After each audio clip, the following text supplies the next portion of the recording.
Welcome, Hoosier fans, to this week's edition of Assembly Call Radio, where each week we discuss the most interesting topics in the world of Indiana basketball. This is our 187th edition of Assembly Call Radio and our 642nd episode overall of the Assembly Call, recorded on the evening of Thursday, September 17th, 2020. I'm your host, Andy Bottoms. And let's begin this edition of the Assembly Call how we begin every edition of the Assembly Call, and that is with our Hoosier Proud banner moment. And Indiana is the national champion. When it comes down, Indiana will be champion. Smart takes the shot. The Hoosiers have won the national championship.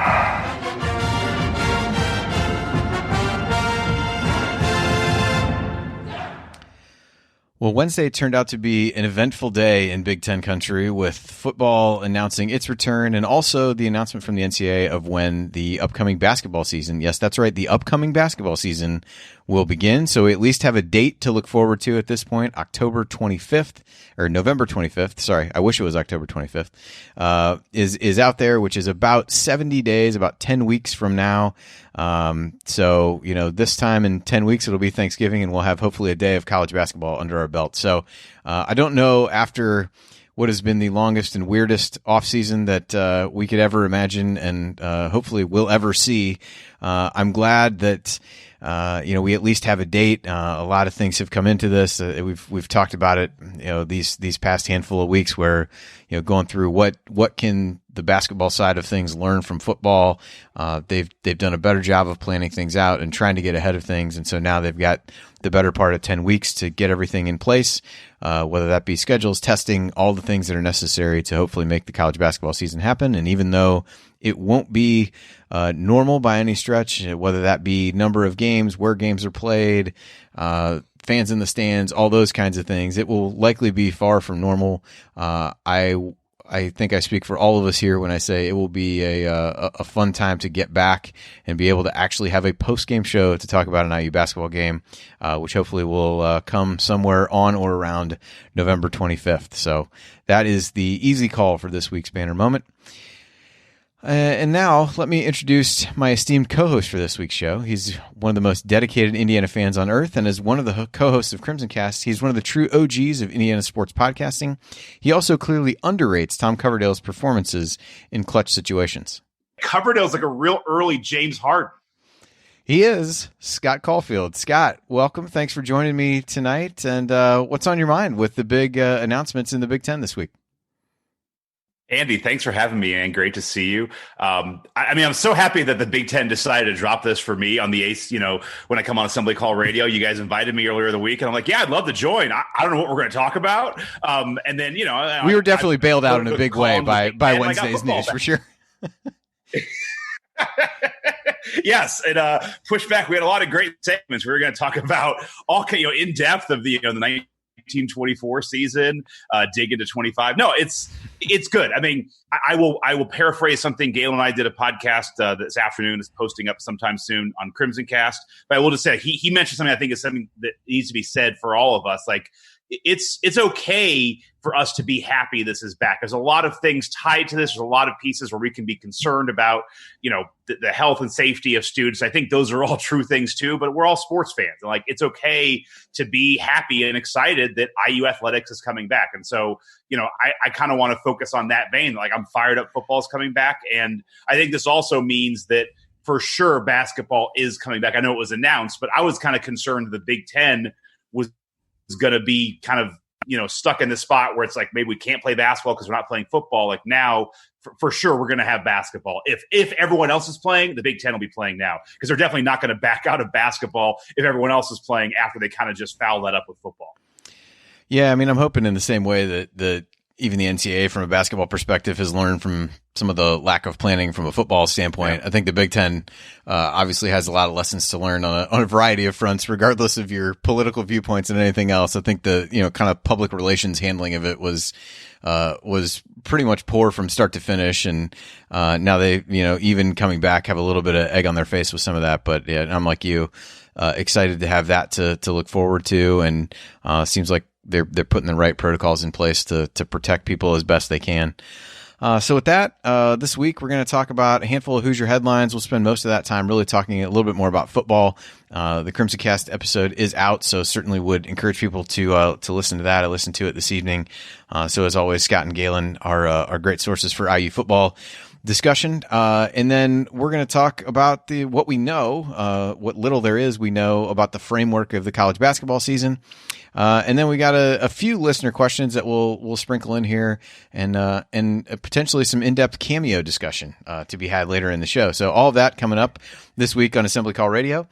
Before we get to that, though, quick announcement to continue to support our friends at Homefield at homefieldapparel.com. You can use the promo code Assembly20 to get 20% off your purchase.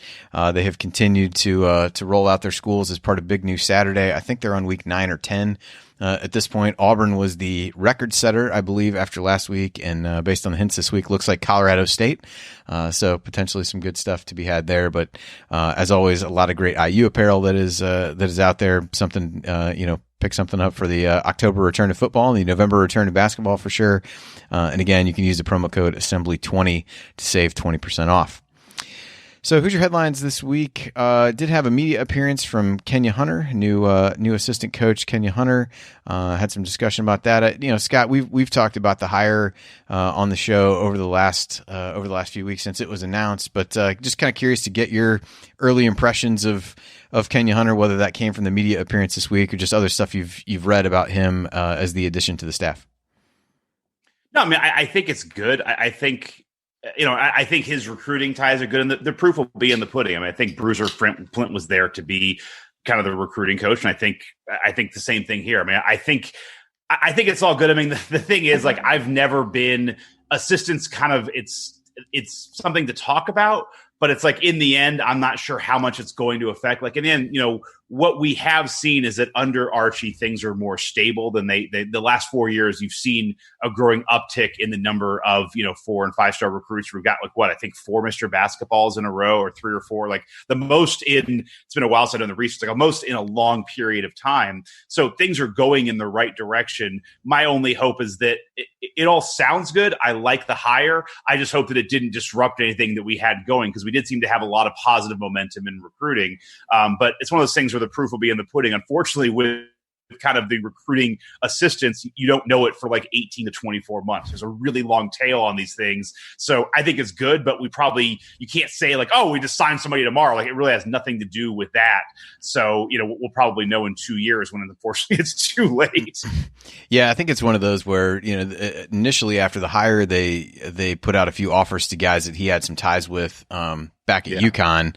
I think if you get some of those guys, again, kind of taken at face value that, the quality of their play is worthwhile. I think getting somebody that you, or a couple guys that you maybe hadn't been in on outside of him would be, at least a potential early indicator that there's some benefit to be had there. But yeah, like you said, and like we've said before, so much of what these guys do is behind the scenes that we really don't have enough visibility to say, this guy is really making a difference versus maybe he's not. So, but anyway, I thought there was some good stuff. I know they had a write up on Inside the Hall about him and just, some of the things that different people, not just Archie, were talking about with him. So seems like a pretty well-rounded guy, and wasn't clear whether he would be, working with the bigs or the backcourt guys. So maybe more to come on that. Logan Duncombe, the highest riser in the Rivals 150. Up 51 spots to number 88. I think he had jumped up in the 24/7 rankings that we went over a week or two ago. So I think a lot of positive momentum for him on the recruiting side of things. And then football is back. So Scott, I know you guys talked about this, so we'll try not to cover a lot of the same ground. So just to kind of give everybody the basics. So games will start October 24th. Maybe that's why I said October 25th for basketball. Maybe not. There'll be 8 games, all 8 consecutive weeks. No bye weeks, no off weeks built in. I think that is going to be one of the challenges to see how they navigate that with really not leaving themselves any wiggle room. And then at the end of that, everybody will get 1 extra game. You'll be basically play the like placed team East versus West, although I saw something that they said they may try to avoid rematches if they can, so maybe there's a little bit of flexibility with that. Seems like so far no fans, at least outside of maybe family, no tailgating. Disappointing to Coach, I'm sure. No truth to the rumor that's why Coach is not on, that he's just in mourning because of not being able to tailgate. I'm sure he'll set something up at his house. It'll be fine.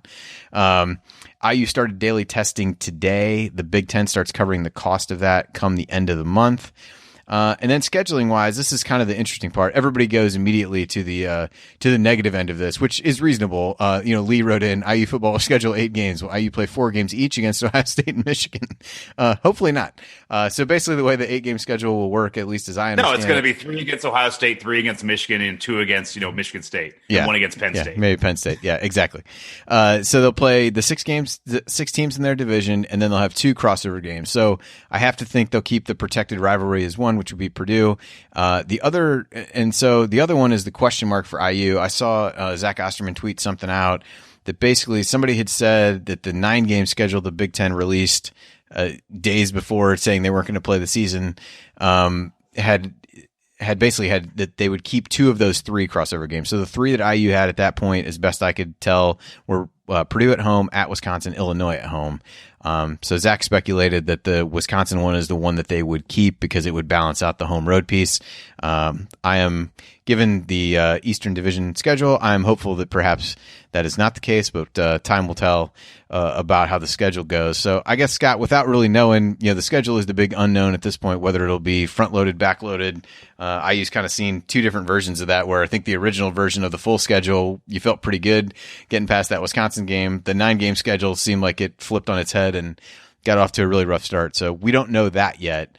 But, kind of initial thoughts about how the Big Ten makes the schedule work, what, concerns you may have with the, 8 games back to back, no wiggle room type of thing, just whichever way you want to go from a football perspective. Yeah, I mean, I would say, if you haven't read Osterman's article in the Indy Star, it's really well done. And I think it does kind of highlight that, the way that Big Ten has gone about this process by being so definitive early and then now kind of turning course, they really box themselves into a corner, because obviously they want to get this done by December 20th to get into the national championship discussion, or have whatever team wins the Big Ten be there. But they're going to have their final game December 19th. They literally have no wiggle room, and so you have 8 games in 8 weeks. You don't have the possibility for any kind of canceled game if you want to get those 8 games in. You can't play 2 in a week. So it's tough to even look at this, because you've already seen a couple. I think it was like Virginia Tech had to be canceled or postponed. Like North Carolina's having some issues. So it's hard to even look at this with an eye, because like my biggest fear, knowing just like as an IU football fan, is like our game against Rutgers is going to somehow get postponed, and we're going to end up playing Michigan 3 times. Like, back to Lee's question, it's like they'll be like, just play Michigan a couple times, or you're already there. So, I mean, I think that is what is tough. But, here's what I say from a grander standpoint. When you look at it, like, I do think this does provide some real opportunity for Indiana football, and that, playing in places like Wisconsin and Michigan and Ohio State, it was tough because you had 100,000 fans already, these big stadiums. They're still going to be big stadiums. Now they're going to be empty. And it wasn't really a reciprocity thing, where Memorial Stadium really didn't provide. I mean, I love Memorial Stadium. It's great, but it didn't provide the same kind of, home field advantage that you would like at the Big House in Michigan. So a lot of what those other teams had is a little bit negated. And I also truly think, as I look at this, and again, I haven't scouted all the other teams in the Big Ten, but unlike a lot of years, Michael Penix is really something different back there. And if he's healthy, he's a tough guy to scout for. And especially if you're playing, if you're week 5, if you're playing IU and you're Michigan, you just come off 4 straight weeks. Like, you don't have a ton of time to game plan. And it's not like, there's running, the normal, as great as Tevin Coleman one. It's like, this is hey, we got, they're going to pass to Tevin Coleman. Let's just play our standard, run package defense. Like, Penix can gun it. He can run it. He can throw short. He can throw deep. And you got a lot of things to go there. So I wonder if our ability to kind of play a unique style with our quarterback allows us to be a really hard matchup in this. So I don't know. I mean, the only other thing that I thought about, mentioned on our pod earlier, was, if they keep the IU Purdue game protected as the last game of the quote unquote regular season, it sounds like then the way they're going to finish off is the top team from each division plays each other. If IU and Purdue were at the same level, you theoretically, I guess, could have a scenario where IU and Purdue play the bucket and then the week later play again for not the bucket, but they play for bragging rights to go to Detroit or something. Like, I don't know how that's going to look. But I think IU and Purdue's rivalry is probably the least important thing the Big Ten has to worry about right now. Maybe we just have two buckets in the year. Who knows? Yeah, I don't know. I did see something. I think it was somebody talked about Barry Alvarez saying this, that they still may try to avoid some of those rematch type scenarios, but you'd be going against what you were doing. But, maybe it's right. If you're the fourth place team, then maybe you end up playing the fifth place team instead, or the third place team. I don't really know. The other thing that you guys touched on a little bit was bowl eligibility and how that all works. Will there actually be bowl games? I mean, I think the Big Ten will continue to proceed as if there will be bowl games, and one of those where how many wins do you have to get? I mean, if you end up playing, you're going to end up playing 9 games. So do you need to finish 5-4? Will there be enough teams? I think there's a lot of those kinds of questions. And then, what you do if somebody has to, can't play a game because they, have to quarantine a certain number of people. Like, does that count as a forfeit? Does it count as a win for the, how does that actually like factor into some of those different things? Will definitely be interesting to see. But, is there anybody that you think, and maybe it's IU to your point before, one of the questions I had was kind of like, who does this potentially benefit? I think to your point, the road situations where, you've got all those people, bearing down on you, the noise, having to adjust what you're doing snap count wise, those kinds of things. I think even in some cases, just what that brings to the gravity of different moments. I think about IU going to some of these places and playing really well. And, do you all of a sudden look around and like, holy crap, I'm in this game at the big house, and kind of the gravity of what you're trying to do, sets in on you. That doesn't happen now. Are there other, things or attributes of teams or whatever that you think might really be able to benefit from whatever this new setup is going to look like, even though we only have a kind of high level idea of what that actually is? Yeah, I mean, I would say that the two teams that I would look at is like, honestly, I hate the idea of playing Wisconsin because I think they could really benefit from this just because they have an identity. I mean, you're kind of seeing it in the NBA bubble. It's not the best example, but like teams that kind of understand like what they are, like the Heat know who they are and they're killing it in the bubble, at least maybe not tonight, but they've been doing well. Wisconsin is basically been the same team for 25 years. And so they have what they have. They run what they run. I think they could benefit from this. And I also think, and again, I haven't done enough to look at this. I think Michigan quarterback is looking to transfer or, maybe leave early. A couple guys from Ohio State have been looking to maybe just not play. I think what it could benefit is maybe a team like a Penn State or like Minnesota or somebody who's like not at that upper level, but just right below it. If they get a couple of their guys to stay, and then you have a team like Ohio State or Michigan where a couple of their stud guys like, look, I'm not going to mess this. I'm just waiting for the draft. You could have a situation where those teams that might have finished like in the top 20 could suddenly be playing for a national championship, or at least be the Big Ten representative going to that. So I think you could see a shakeup where you see teams that like Penn State's kind of that example. Like they're probably not they're just a tad below Ohio State, but maybe this year they'll get above that because of guys who aren't playing.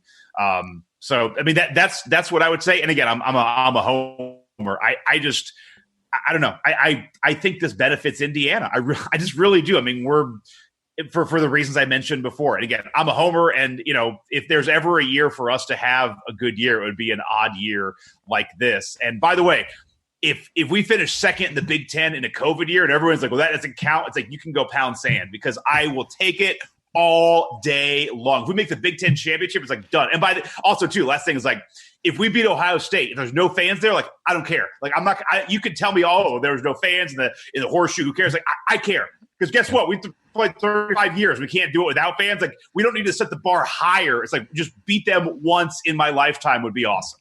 Yeah. Nobody needs to put asterisk by anything, for sure. I'm right there with you on that. Yeah. I think Yeah. I think another thing, teams that have a fair amount of continuity that aren't looking to integrate a bunch of new pieces. I mean, you didn't really have spring the way you normally have it. You've had some workouts, you've had different things. So I think that's another, again, I'm like you, I haven't really looked across the conference enough, but, IU does have, a little bit of transition on the coaching staff from an offensive coordinator standpoint. However, depending upon how much of that is kept and is the same, maybe there's not a huge change there. So I think continuity will be important because you at least know what to expect from one another as you go through that part of the process. So it'll be interesting to see, but good to have it to talk about. And I'm sure somehow all IU fans are waiting to just see how the schedule does not shake out in IU's favor. But we'll find that out soon enough, I'm sure.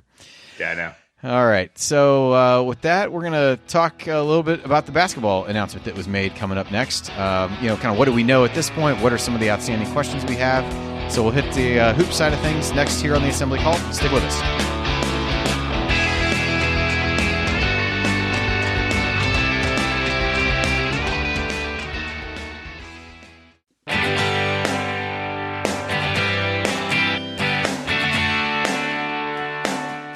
Hi, this is AJ Moye.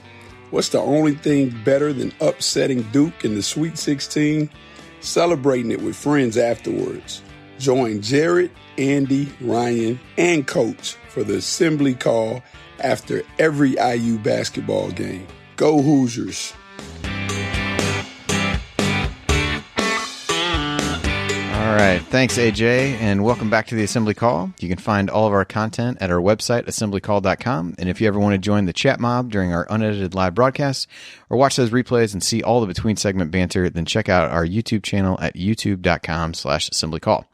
I'm Andy Bottoms here with special guest Scott Caulfield from Crimson Cast, and we talked a little football about the announcement from this week earlier on, but this is largely a basketball show, so we would be remiss not to talk about that. So as I mentioned in the opening, what we know about the basketball season is that it is set to begin on November 25th, which is the day before Thanksgiving. Gary Parrish, Matt Norlander talked about this a little bit on their podcast. I think the main driver behind that seemed to be that at that point, I think somewhere upwards of 70% of schools basically were going to have students not on campus. IU will be one of those. And so they talked about wanting to try to wait so that maybe the players were less, were around fewer other students. I think also maybe a secondary benefit is that it starts on a Wednesday. You're right before Thanksgiving. It's not a day that you're sharing with college or pro football, which bodes well. And the NCAA has had some issues with in the past, just in terms of basketball starting on days that it might not get its due. So at this point, everything that's out there is really kind of a general framework.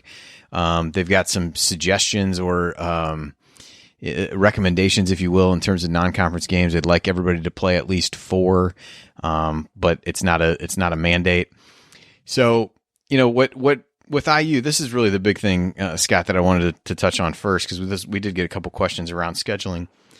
So basically, the situation is IU can play up to 27 games, which I think is 4 less than what is normally out there. And so if you start doing the math with what's out there, it gets interesting pretty quick. So you figure Big Ten is still going to play 20 conference games. I haven't seen anything that suggests that's not going to happen.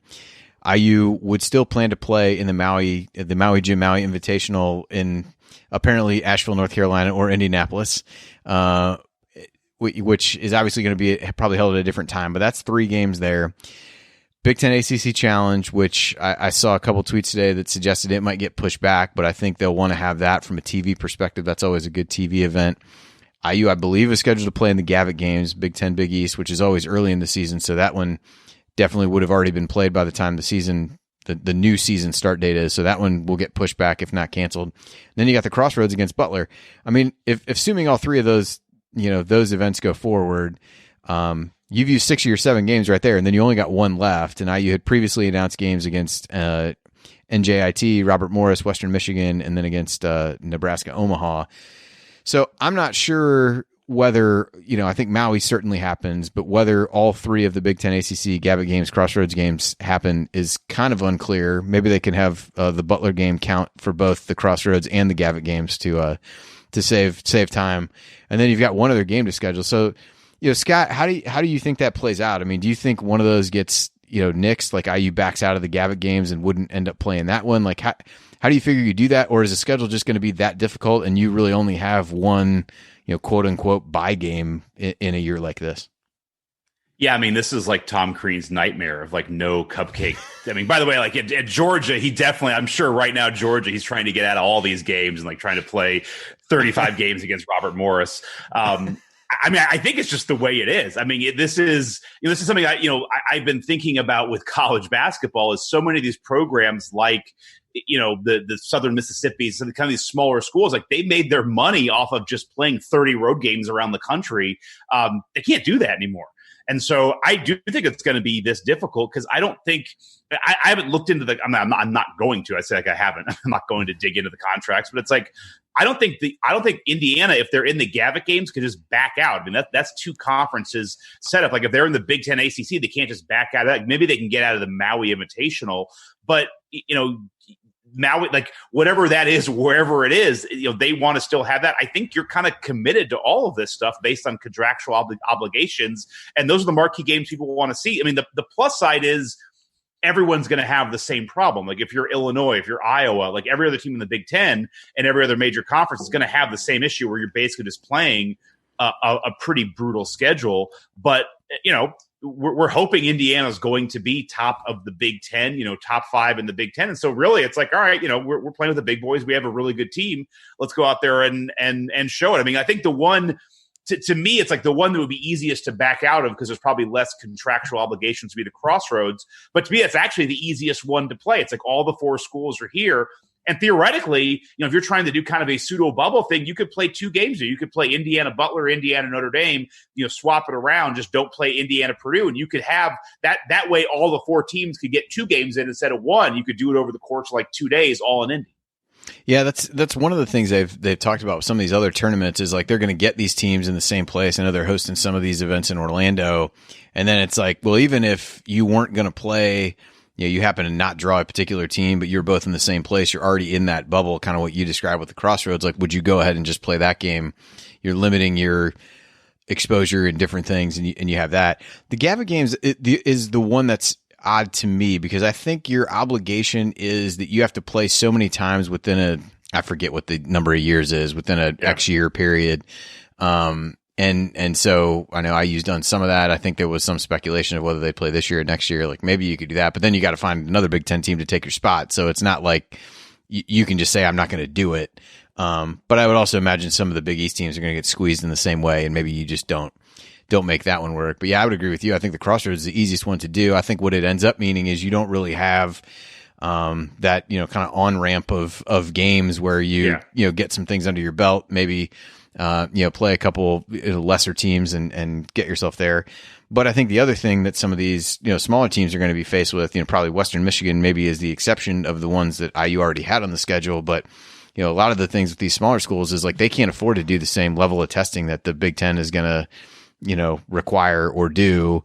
So how much are, major conference teams really going to want to even put themselves in that potential scenario to schedule some of these guys, which really puts everybody in a difficult position. So schedule strength could be at an all-time high this year for sure for IU as they go through and try to figure that out. But yeah, I don't see the Big Ten backing out of the 20. And then I don't see them getting out of Maui because again, it's kind of a potential like pseudo bubble. You're going to get some good games out of that. Well, if you could move it to a year that you could actually go to Maui, perhaps that would be an option, but I don't know that that's really on the table at this point. Well, and again, like, we're trying to divorce, like, there is a real pandemic, there is a real virus, and I don't want people to get hurt or sick. So, like, let's divorce that from this. But like, there is the real fact of like, if Indiana backs out of the Maui Classic, but they still have the Maui Invitational, and they still have it.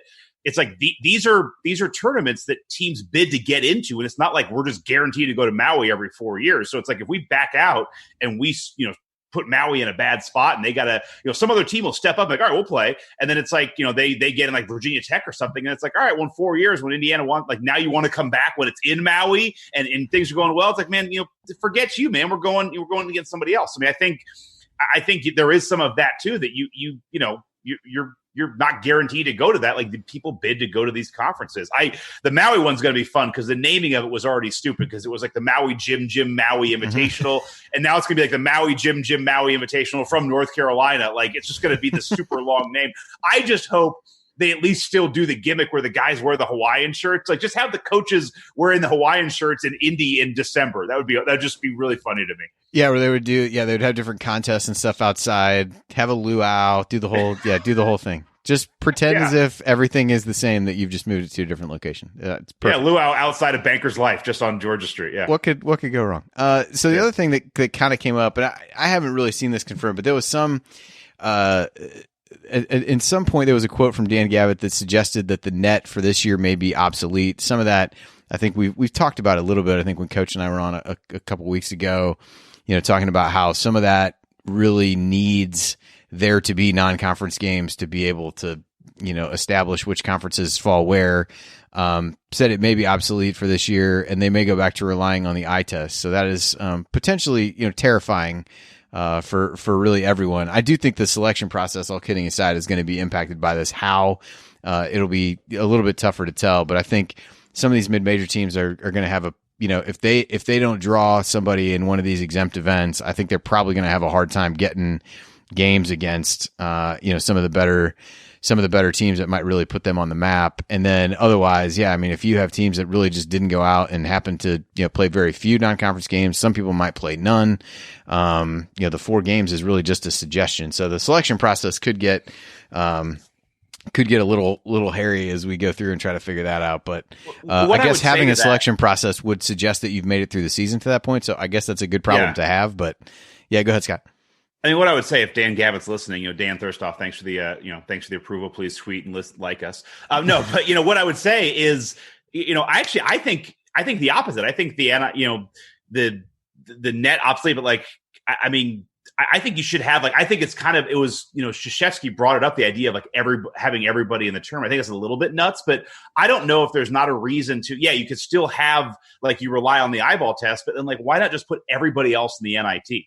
Just have everybody else in another tournament and just get everybody playing some kind of tournament. You need to recoup some cost. You had no tournament last year. It's not like people are going to be why was everybody in the NIT that year? It's I'm okay thinking about the idea of expanding the tournament just for this year, just to get more teams to play, just so there's more games to watch and more games to have money be made off of. I don't know.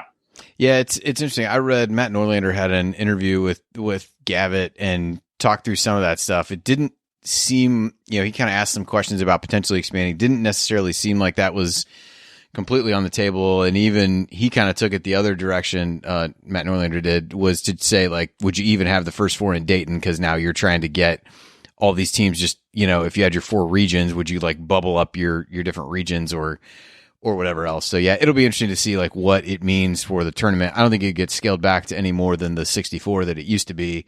But I also don't know, how they would figure out how to expand it, but more to come on that. There's a lot of, kind of like I said, a lot of this is a framework. There's not a lot of details that are not available yet. And I think there's going to be tons of schools scrambling to try to figure out what they're going to do. But I think when people talk about when people talked about expanding it, the initial thought, I think the backlash came from, 64 is the perfect number. And it's yes, or 68, whatever. But it's I get it. But I don't think expanding it has to be we're now looking to make it 128 forever. It's no, this is a different year. We're not going to have fans in the stands. We're not talking about doing that forever. At least I hope not. We're going to go back to some other version of normal. Why not for 1 year, just do 128 and knowing we all agree hey, this year is a little bit different. There's stuff going on outside of there's this thing called COVID. It is probably hopefully not going to be here in 2 years. Yeah. All right. So other basketball wise, figured since we had Scott on, we've beaten most off-season topics into the ground, but Scott has not had the same chance to do that. So figured this would be a good chance to kind of get his thoughts. So wanted to ask him a few questions, some of the ones that we've been tackling here for the upcoming season. So we'll get to expectations here in a minute, Scott, but is there a specific player or aspect of this year's team that you're really looking forward to seeing the most? That people playing basketball would be awesome. That I'm excited for that. No, I think I would like to see the continued growth of Trace Jackson Davis. I mean, he was so good last year. I think if he can put together a little bit more of a mid-range game, I think that would be really good. I like to see how some of these freshmen fit in. I mean, the thing that I'm excited about this year is for the first time in a while, it doesn't feel like we need freshmen to come in and immediately give us like 21 and 10 right off the bat. Like we were like, oh, Trace Jackson Davis is awesome. That's great because we need him to basically be our number 1 or number 2 player. In the year before, it's like we got Romeo, and like, great, Romeo, you got to be basically our number 1 scorer. Like this is the first time, we have Al Durham back, who's been there 4 years. Obviously, you have Trace Jackson Davis coming back. You have Rob Finney. I'd love to see a healthy, completely healthy, full Rob Finney year and see what he can do. We have Jerome Hunter again, hopefully coming back fully healthy. You have Race Thompson to build in there. Like I haven't talked about any of the freshmen yet. So to me, this feels more like one of the more consistent years that I remember, like going to games in the 90s where it's like, yeah, AJ Guyton's a rookie or a freshman. It's like, yeah, he plays 10 minutes and he doesn't play much more because that's what freshmen do. And you build your way into playing time. We haven't seen that in like 3 or 4 years. We've seen guys like, you got to come in and you got to do a lot because we need a lot of help, and we have this constant turn. So to me, that's the most exciting thing, is actually seeing growth out of players and seeing freshmen being able to kind of do what normal freshmen do, which is have good games, go off the reservation for a couple of weeks, come back, and like not have to be like, we got to get stellar performances out of these guys. And, all credit to Chase Jackson Davis. Like that was a great, looking back again, like that was such a fantastic year from a freshman to basically be such a consistent player. They never had that like 2-week period where you're like, oh my gosh, like it's not happening. And, RIP Devontae Green. Like it's also going to be nice just not having the, Devontae Green game. I enjoyed him, but not having the games where it's like, oh God, like it's kind of like Marcus Smart with the Celtics now I'm watching. It's like, oh, Devontae hit 2 threes. Like, great. That's going to be 7 more bad threes. Like now it's going to happen.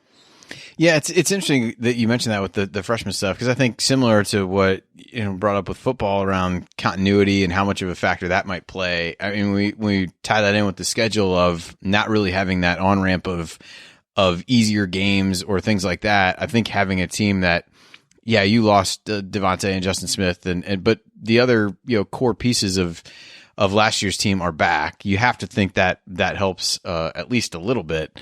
As you would go through that scenario, and so maybe that gives them a leg up in some of these other games, just having those kinds of things.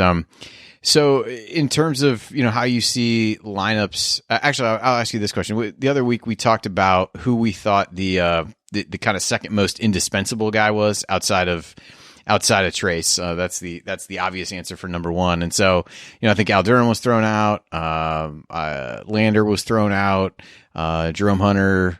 I think those were the 3 that kind of garnered the most attention. Finney, I think, was also in there. Do you have a viewpoint on who the next most indispensable guy is once you get past Trace?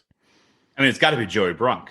No, I would say I'm just trying to find somebody off the radar. I would say Finney. I mean, I really think it's Finney. When he is our starting point guard. There you go, that Mr. No Nonsense, or Mr. no kidding. No, I mean we haven't had him healthy. Like the few times that he's been like fully healthy, our offense has looked completely different. He's able to run the point, run the entire game. And when he's not in there, we've kind of had the Devontae Green experience last year where it became a much different style of offense.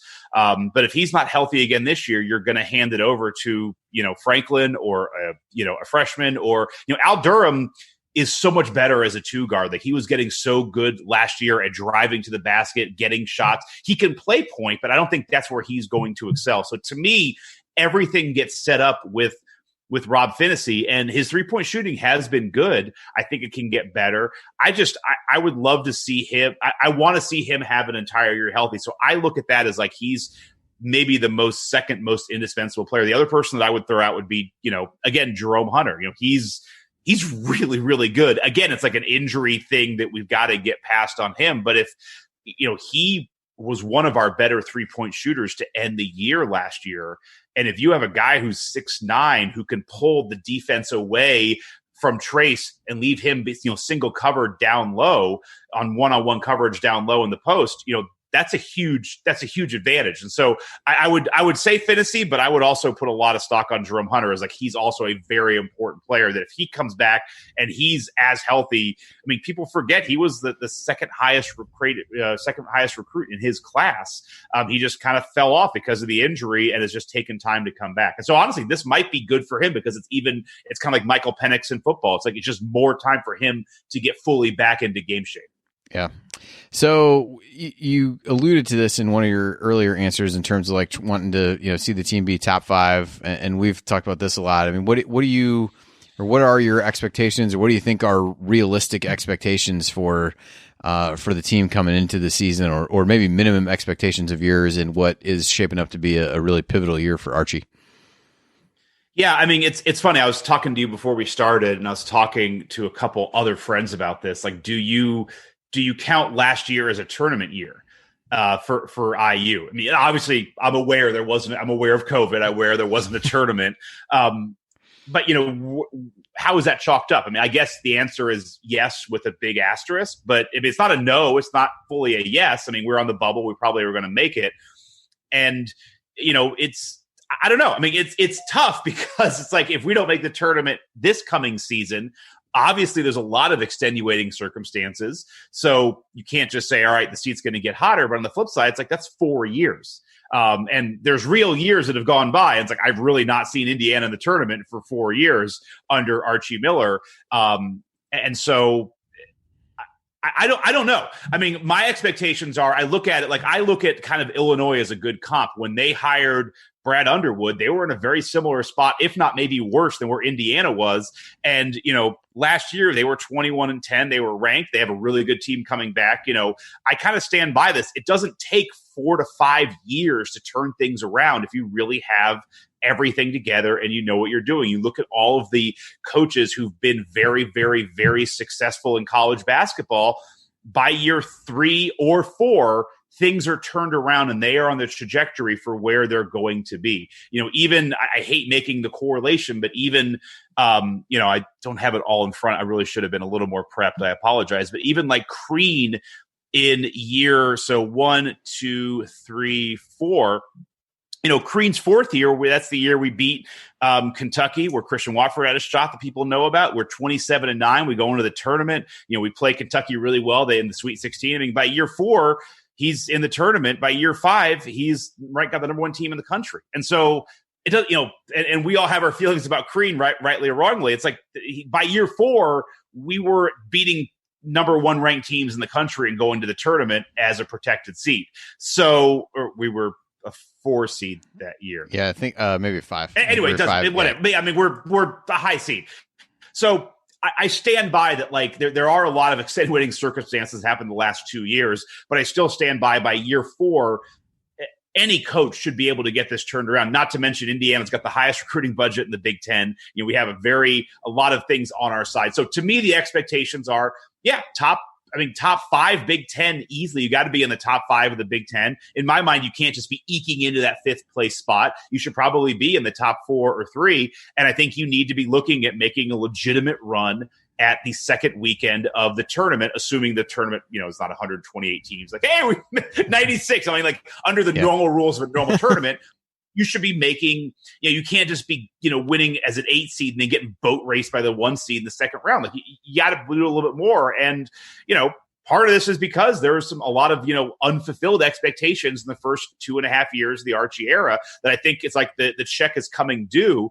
I don't think you can fire him after this coming season if things don't go right. But it's like at some point, like you're getting to that point. So that is the long answer to your question. My expectations are, top 4 to 5 in the Big Ten, being there strongly, and then a pretty solid showing in the tournament, whatever that tournament looks like.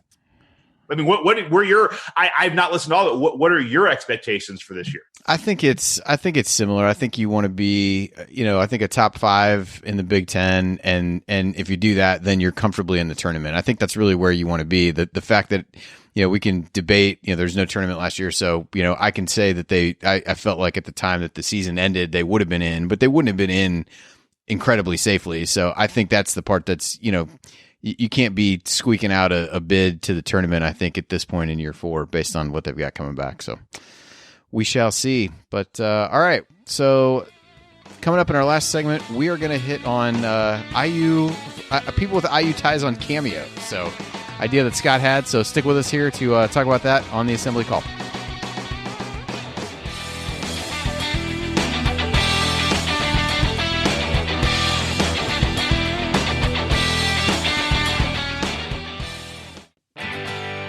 Hey guys, it's Gene Steratore, CBS officiating analyst and retired Big Ten basketball official.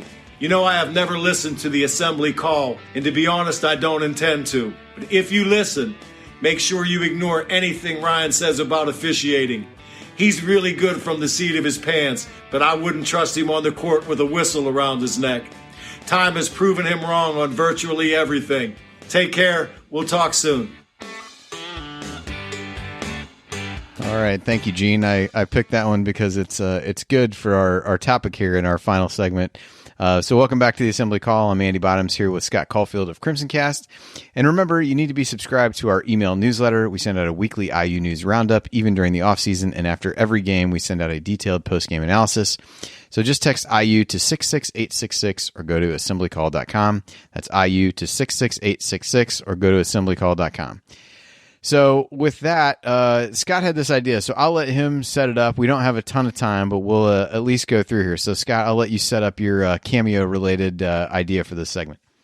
Yeah, so I was messing with my neighbor I've talked on my podcast a couple times, Michigan State grad, and I just a way to mess with him, and he bought a flagpole, hasn't put a flag up yet. I have my Indiana flag flying, and so I went on to Cameo, and Gerald Holmes, who was a running back for Michigan State, was $8 to do a Cameo. I'm like, best $8 I ever spent. So did a Cameo where I just it was just hey, mess with my buddy. It was great. And then my wife's birthday is tomorrow. I just started playing around Cameo. I'm like, I can get her. She's a big Doctor Who fan, like The Office. Everyone from The Office is like $300. So I look at Indiana University and I pull up and there's all these guys from and actually not all these guys, but an interesting mix of guys from IU. I ended up going with Christian Watford for $20. Did a fantastic job. He talked about the watch shot. He says hi to my wife. It's a great $20. By the way, it's helping out Watford. I love it. But I'm looking through some of these prices, and we're talking about things to talk about. There's some really crazy people on here with prices, and just a weird mix of guys. You have James Blackman, you have Zeisloff, you have Tim Priller for $15. He almost got picked. Patrick Ewing Jr., Freddie McSwain, Robert Johnson. You got Kyle Schwarber, not basketball, but $200. Juwan Morgan. It's an interesting mix. So I know we want to talk about value, and I think the value pick is pretty obvious here, and then who we'd like to see on there. So you kind of laid it out maybe in a better way than I have of who's on there and the prices. All right, so we'll kind of go through the prices here. So Schwarber is at the top for $200. That feels a little steep. Yeah. Antoine Randall there for $75. Alford for $50. So everybody can take up a collection to get us to do one for Ryan with Alford. Go down to $40. You got Juwan Morgan and Dan Dockage. $31. Odd amount Devontae Green. $25, Patrick Ewing Jr., James Blackman Jr., and Robert Johnson. $20, you got Watford, McSwain, Zeisloft, and Deron Davis. $15, you got Tim Priller. And then the clear value pick, $10, AJ Moye. I need to work with AJ on his pricing, I feel like, because, $10 for that, especially in comparison to the others. Freddie McSwain has doubled you up. That's unacceptable. Yeah. AJ Moye is at least $40. Yeah, I feel like, if you factor in where people are on here, Moye could very easily be in the 25, at least at a minimum, the $25 category. I think Watford even at 20 is a fairly good value there. So those are interesting. Any that stand out as does Schwarber one for $200? I'm not sure that I could justify spending $200 on virtually anyone on there to get somebody to do something. So that one, kind of stands out to me. In the end, it's 20 seconds. You get a 20-second video. It's great. It's personalized. They say exactly what you want to say, but it's you're getting 20 seconds of Schwarber. To me, I'm not spending over $30, but it was fun with Wofford to spend it here. So you were going to talk about who we'd like to see. Yeah. So we got about a minute left. So give me a couple guys that you'd like to see on there. You don't have to give what you would be willing to pay, but give me a couple guys, maybe a mainstream guy, maybe somebody obscure that you'd like to see on there. I'd love to see Coverdale. I'd love to see Isaiah Thomas, just because I think he would mess it up royally every single time. And you know who could easily charge, if you're listening, $100 easy is Chuck Crabb. You tell me I wouldn't want to have now starting, for The Office, hey, 6'4", sophomore, Scott Caulfield. Like, I mean, Crab could easily do that $75 a piece. Like, everybody would get Chuck Crab, right? I think so. I think that's the clear pick. My obscure pick would be, I would for sure send this to my college roommate if I would pay for Larry Richardson to be on there. So that would be a good one. And then obviously Jared quickly chimed in to when you emailed about this with Cheney, which he said $100. I would take on good authority he'd be willing to spend more than that, but we'll see. That's it. We're done. No more questions. All right, so that will do it for us tonight on the Assembly Call. If you want to see us do the show live, join us at assemblycall.com on Thursday nights for the live broadcast of our Assembly Call radio recording. And don't forget to go to assemblycall.com or text IU to 66866 to join our free email newsletter. Special thanks to Bob Thompson for producing most of the music you heard on the show tonight. And thank you for listening. We'll talk to you again next Thursday night. Take it from me, AJ Moye. Keep your elbows in, eyes on the rim, and go Hoosiers. Thank everybody for coming out. All right, I got to get out of here, folks. Thank you.